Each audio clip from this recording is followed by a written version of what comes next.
ఇవాళ నేను అడుగుతాను, మీకు ఎవరికి ఎంత గుర్తున్నదో. ఎందుకంటే భోజనం ఎంత చేయాలి,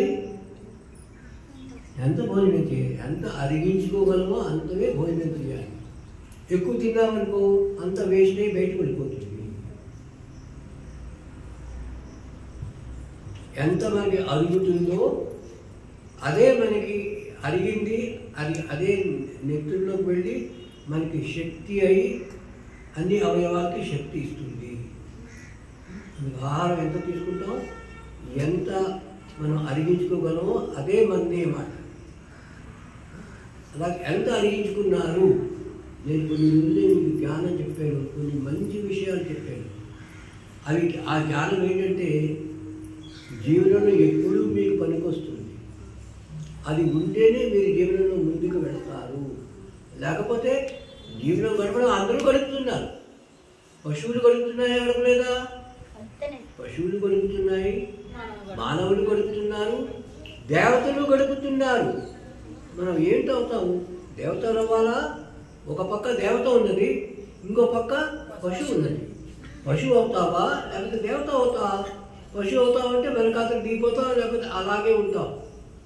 కాదు, మానవత్వాన్ని పొందుతాము. మనుర్భవ, వేదంలో ఏం చెప్పాడు? మనుర్భవం, మానవత్వం పొందు. మానవత్వం పొంది దేవత అవ్వడానికి ప్రయత్నించు. దేవత అవ్వగలవు. నీలో దేవత అయ్యే శక్తులన్నీ ఉన్నాయి. నువ్వు దేవత అవ్వు అని చెప్తున్నది. అర్థమైంది కదా? దేవత అవ్వాలంటే ఏమిటి? గురుకులంలోకి వస్తే దేవతలు అవుతారు. గురుకులంలోకి రాలేదనుకో పై వాళ్ళేంటి, వాళ్ళు మానవులే ఎవరైపోతున్నారు. నువ్వు మానవుడు అయ్యా పూర్తిగాను. అదే మేమేం చేస్తాం. ఇక్కడ గురుకులంలో మానవుడు కాదు, మానవత్వం, దాని తర్వాత దేవత్వం కూడా మీకు ఇస్తాం. మీరు పొందుతారన్నమాట. చెప్పినట్టుగా మంచి విషయాలన్నీ నోట్ చేసుకుంటూ జ్ఞానంలో బుద్ధిలో పెట్టుకోవాలన్నమాట. నేను కొన్ని విషయాలు దేవతలు ఎలాగవుతారో దాని గురించి చెప్పాను. దేవత అవ్వాలంటే ఏంటి చెయ్యాలి, ఆహారం ఏమిటి ఉండాలి, మనసులో ఆలోచనలు ఏమిటి ఉండాలి, ఆధ్యాత్మిక జీవనం ఏమిటి ఉండాలి, అవన్నీ తెలుసుకుంటేనే దేవతలు అవుతాము. మనం అందరూ దేవతలు అవ్వాలి. ఇప్పుడు ఏమన్నా అంటారు కదా, మాతృదేవో భవ, పితృదేవో భవ, ఆచార్య దేవో భవ, అతిథి దేవో భవ అంటున్నారు లేదా? తల్లిదండ్రులు దేవతలు, ఆచార్య దేవతలు, అతిథి దేవతలు, అందరూ దేవతలు అన్నమాట. మనం కూడా దేవతలు అవ్వాలి. ప్రతి వ్యక్తి దేవత అవ్వాలి. అవ్వాలంటే ఏమిటి చెయ్యాలి? జీవనంలో కొన్ని రహస్యాలు ఉన్నాయన్నమాట. తాళం వేసేసారనుకో, ఆ తాళం తీయడానికి మన దగ్గర ఏంటి ఉండాలి? ఆ తాళం ఉండాలి కదా. లాక్ ఉన్నదంటే కీ ఉండాలి. కీ లేదనుకో మనం ఎంత పెద్ద బిల్డింగ్ అయినా లోపలికి వెళ్ళలేము. ఆ కీస్ ఏమిటి? ఆ కీస్ తెలుసుకోవాలన్నమాట. ప్రతిదానికి ఒక కీ ఉంది. శరీరం ఆరోగ్యం ఉండాలంటే ఏంటికి? మనసులో మేధాశక్తి పెంచుకోవాలంటే ఏంటి? ఆధ్యాత్మిక జీవనంలో ముందుకు వెళ్ళాలంటే దేవతలు అవ్వాలి అంటే ఏంటికి? ఆ కీస్, కొన్ని కీస్ మీకు ఇచ్చాను నేను. వాటి మళ్ళీ నేను రిపీట్ చేస్తున్నాను. ఎందుకంటే నేను అడుగుతాను కూడా, చెప్పండి, ఆహారంలో ఏ నియమాలు పాటించాలి? Very good. ఉప్పు తగ్గించాలి, పంచదార తగ్గించాలి. Very good point. మీరందరికీ గుర్తుంది. చాలా ఇంపార్టెంట్ పాయింట్ మరి. దేవత అవ్వాలి అంటే ఉప్పు, పంచదార, నూనె. వెరీ గుడ్, వెరీ గుడ్, కరెక్ట్గా చెప్పారు మీరు. అవి మానేయాలి. ఆయుర్వేదంలో ఒక సూత్రం ఉంది, హిత భుక్, రిత భుక్, మిత భుక్. అనండి అందరూ, హిత భుక్, రిత భుక్, మిత భుక్. ఇది ఆయుర్వేదంలో మన శరీరం బాగుండాలి, ఆరోగ్యం అంటే ఏమిటి సూత్రం అన్నమాట. హిత భుక్ అంటే ఏమిటి? మనకి ఉపయోగకరమైన ఆహారమే తీసుకోవాలి, చెత్త తీసుకోకూడదు. చెత్త ఏంటి? ఉప్పు, పంచదార, నూనె ఉన్నవి అవి ఆహారం మంచివి కావు. దాంట్లో ఎంత తీసుకోవాలి? శరీరానికి మిత భుక్ అన్నాడు. మిత భుక్ అంటే తక్కువ తీసుకో, ఎక్కువ తీసుకోకు. ఎంత అరిగించగలవో అంతే తీసుకోవాలి. ఎక్కువ తీసుకున్నామనుకో శరీరం మీద భారం ఎక్కువ పడిపోతుంది. భారం ఎక్కువ పడిపోతే ఏంటవుతుంది? మందబుద్ధి అవుతుంది. శరీరంలో ఆలస్యం వచ్చేస్తుందన్నమాట. పని చేయలేదు. మనం బరువెక్కిపోతున్నారు శరీరం. బరువెక్కకుండా ఉండాలి అంటే ఎంత మనం మితభూ ఎంత అరిగించుకోగలము. అందరూ అంటారు శాస్త్రం ప్రకారం కడుపుకి సహవే భోజనం చెయ్యయ్యా. ఒక పక్క 4వ వంతు 1/4 గాలికి వదిలేసి 1/4 నీటికి వదిలేసి అలా ఉన్నదనుకో అప్పుడు నీవు జీవనంలో ఆహారం బాగా దాన్ని నువ్వు ఇందులో ఫోర్స్లోని బలంలోని నువ్వేమని కన్వర్ట్ చేయగలవు అన్నమాట. అందుకే ఏంటంటే హితబుక్ రితబుక్ మితబుక్. రితబుక్ అంటే ఏమిటి? న్యాయంగా సంపాదించిన న్యాయంగా జీవనం గడుపుతూ దానితోటే మనం భోజనం చేయాలి. తెలిసిందా లేదా? అంటే దొంగతనం చేసి మనం భోజనం చేసేమంటే అది రితబుక్ కాదన్నమాట. అందుకు న్యాయంగా మనకి ఏది దొరుకుతుందో దేని మీద అధికారం ఉందో దాన్ని భోజనం చేయడమే రితబుక్. హితబుక్ రితబుక్ మితబుక్ ఇది దీని యొక్క సూత్రం అన్నమాట. శరీరం బాగుండాలి, యోగాభ్యాసం చేయాలి. దాని తర్వాత మనసు బాగుండాలంటే ఏంటి? మానసిక శక్తి కావాలంటే, మేధాశక్తి పెరగాలంటే ఏం చేయాలి చెప్పండి? మెడిటేషన్ చేయాలి. Very good. ఇంకేంటి నిన్న చెప్పాను. మానసికంగా ఏమిటి చేయాలి? మంచి ఆలోచన. Very good. మంచి ఆలోచన ఉండాలి. ఎందుకు? మంచి ఆలోచన వస్తే ఏంటవుతుంది? నేను ప్రవర్తన చెప్పానేంటి? So a thought you reap an act. So an act you reap a habit. So a habit you reap a character. So a character you reap a destiny. భాగ్యం నువ్వు తయారు చేసుకోవాలి అంటే ఎలాంటి ఆలోచనలు వస్తున్నాయో అది నువ్వు చూసుకోవాలి. నువ్వు దేవత అవ్వాలి అంటే దేవత్వం యొక్క ఆలోచనలే ఉండాలి. Positive and divine thinking. నేను చెప్పే కూడా ఎలాంటి రకాల నెగటివ్ థింకింగ్ అనేది నకారాత్మక ఆలోచనలు పూర్తిగా వదిలేయాలి. వేస్ట్ థాట్స్, చెత్త ఆలోచన అన్నమాట. పనికిరాని ఆలోచన. సీరియల్స్ చూసుకుంటారు, పనికిరాని వీడియోస్ అన్నీ చూస్తారు అన్నమాట. చెత్త పోయేటువంటి వీడియోలు. చాలా సీరియల్స్ అనేది ఏంటి? చెత్త సీరియల్స్. ఎందుకు పనికిరావు అన్నమాట. ఎలా మోసం చేయాలి, ఎలా సినిమాలు కూడా బోర్డు సినిమాలు ఇవన్నీ చెప్తారన్నమాట. అదంతా చెప్తా. అదేంటి? మీ శక్తిని క్షీణించేస్తుంది, మీ బలాన్ని లాగేసుకుంటుంది అన్నమాట. అలాంటివి ఎప్పుడు సీరియల్స్, ఫిల్మ్స్ అలాంటివి చెత్తం ఏమి చూడకూడదు. అవి చేశారంటే మీ బలాన్ని అంతటినీ లాగేస్తుంది. బ్యాక్టీరియా అండ్ వైరస్ ఎలా మన శరీరంలో దూరం అవుతుంది.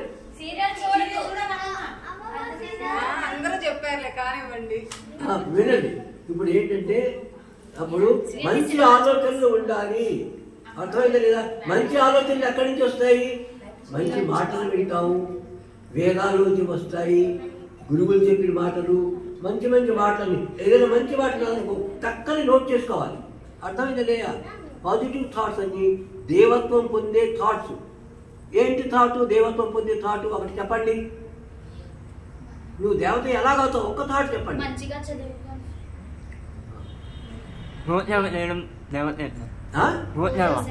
గోసేవ మంచిది. దేవత్వం అవ్వాలంటే విను. అవేంటి?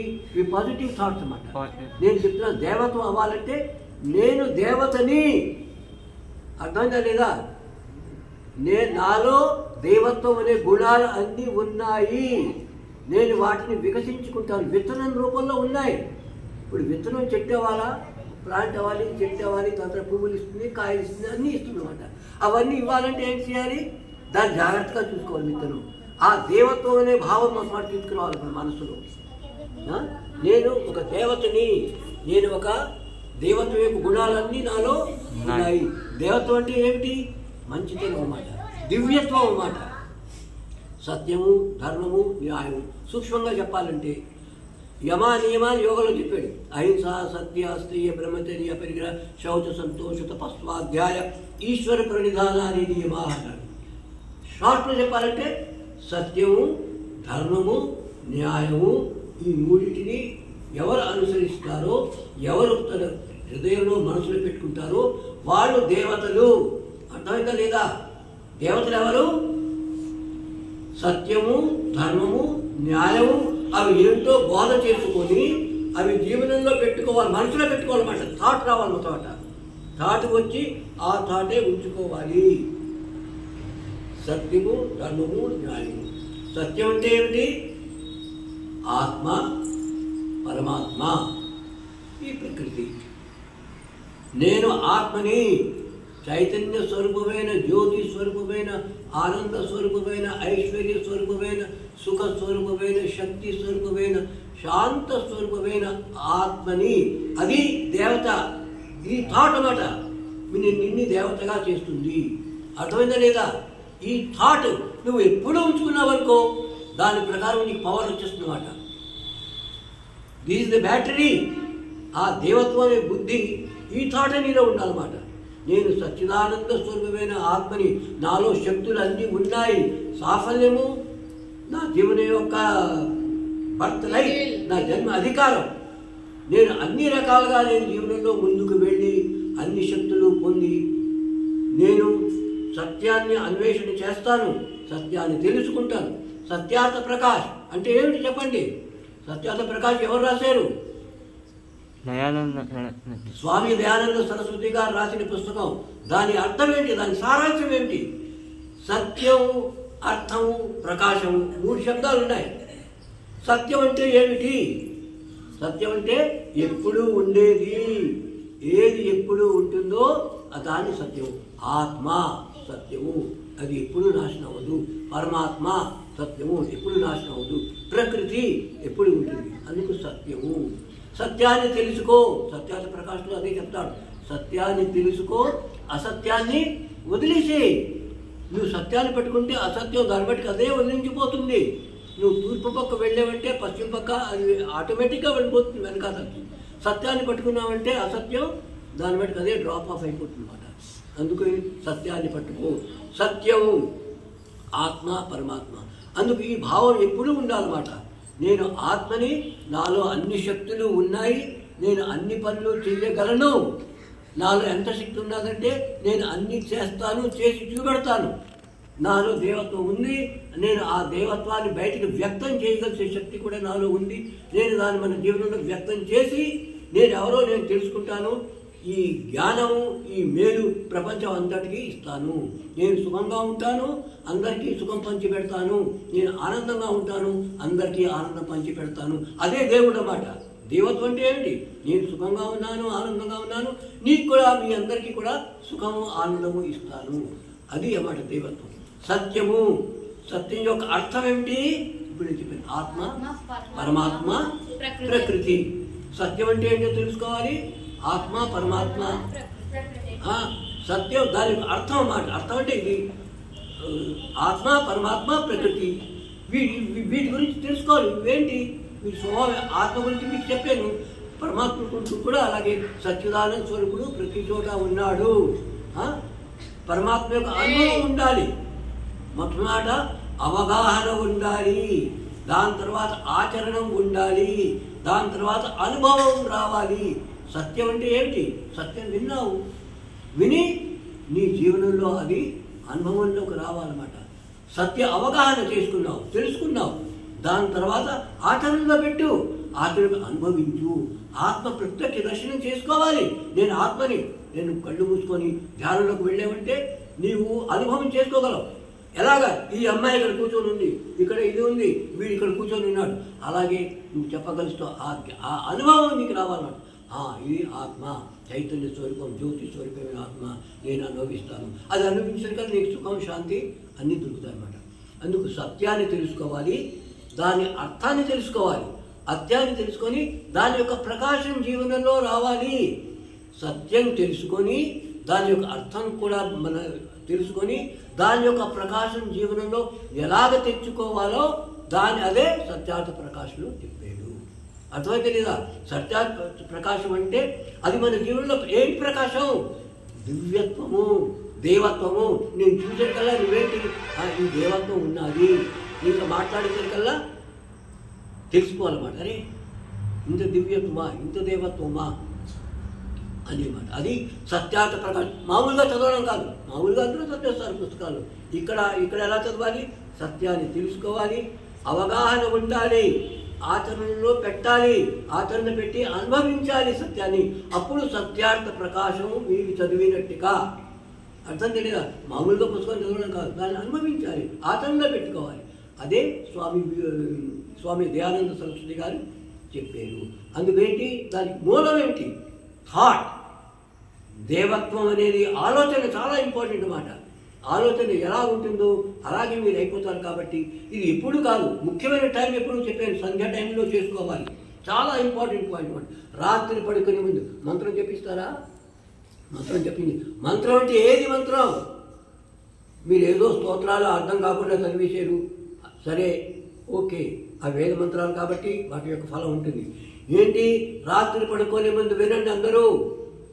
ఎవరు చెప్పినా చెప్పపోయినా మీకు మేడం వచ్చి చెప్పాలి అక్కర్లేదు. నువ్వు జీవనంలో ముందుకెళ్తే నువ్వు సుఖంగా ఉంటావు. అర్థమైంది లేదా? ప్రతిదానికి మేడం వచ్చి చెప్పాలా? నువ్వు చెయ్యాలి. ఇది గుర్తుంచుకోవాలి మీరు.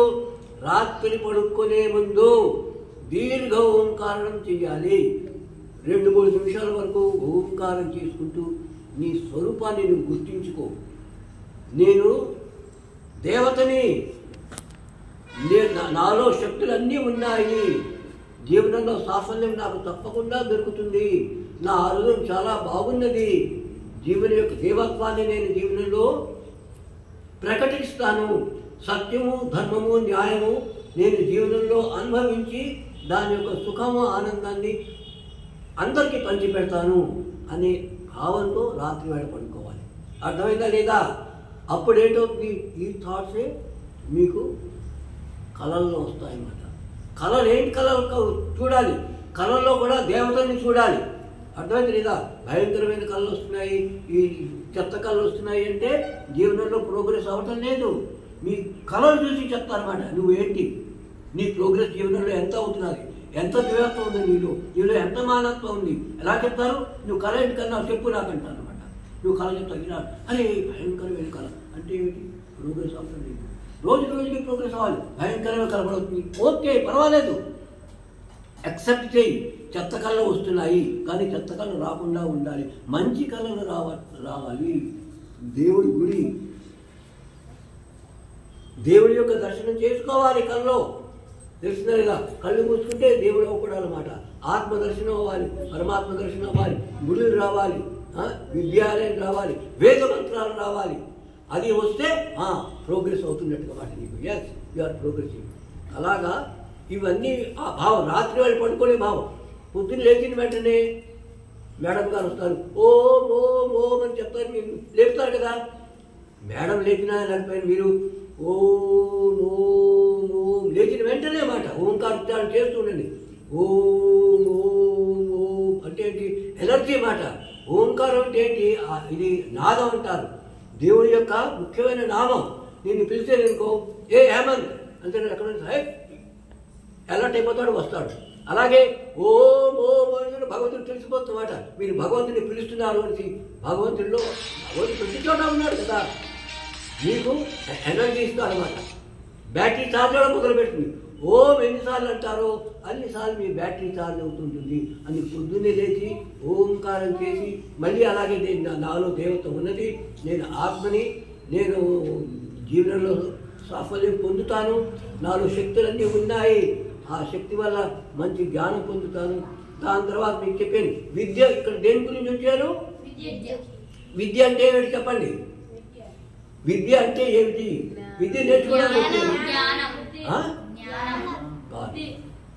ఒకటే చెప్పాను, పూర్తిగా చెప్పలేదు కాదు. మీకేం చెప్పాను? విద్య అంటే వ్యక్తిత్వం యొక్క పూర్ణ వికాసము అనండి అందరూ.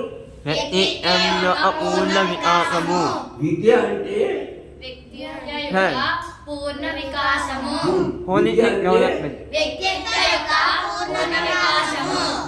complete development of the personality is education.